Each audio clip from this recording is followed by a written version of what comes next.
bigger than this. I mean, there's a lot of juvenile ones that are happening.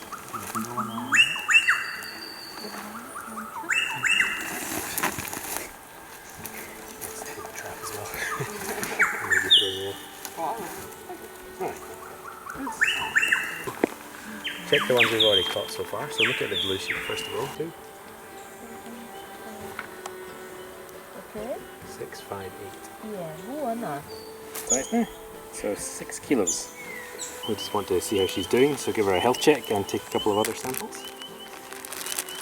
So the first sample I'm going to take is just a little patch of hair from her right shoulder. So we can use the hair to look at stress hormones and things. We take it from the same point, so then the hair that's grown back in between captures, we know what concentration of different hormones is going to be in that and the period it's been growing over. So we can see the animals had a lot of stress hormones circulating during that time, so it was super stressed during those 3 months, or it had nothing at all and it just had a nice chilled out time and just cruised through. So. Yeah. And we can look at reproductive hormones in that as well. So all sorts of things.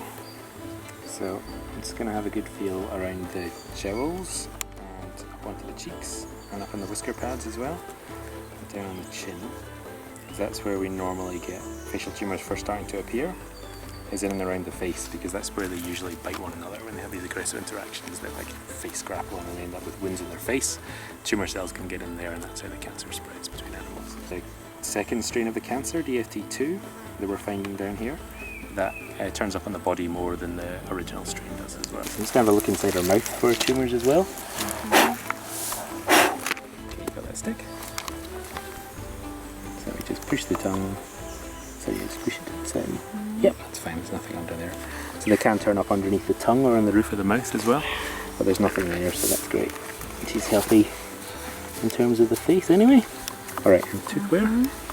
So we've got...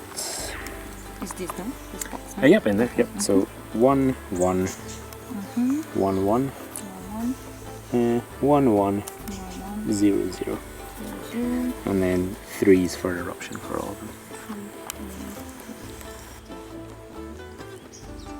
And then it's a bit difficult to see in this one.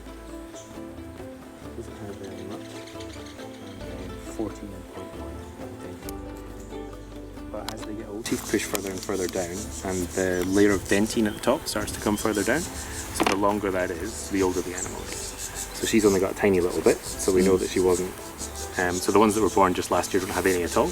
Okay. So she's got a little bit, so that means she was born the year before. So she's from 2020. Because as we say, they're all born in a fairly consistent time of year.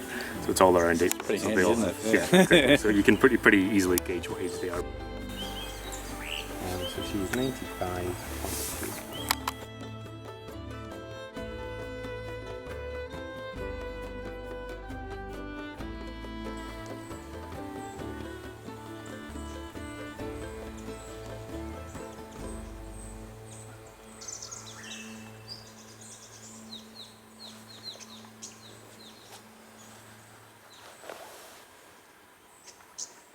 So most marsupials store fat in the base of their tail. So the fatter the tail is, the better condition the animal is in. So hers is 29.1, which is good. She had any young last year. She was still young. They usually don't breed until they're 2, so this will be her first breeding season. But it looks like she's coming into estrus though. So her pouch is all flushed and red, and her teats are starting to develop a little bit.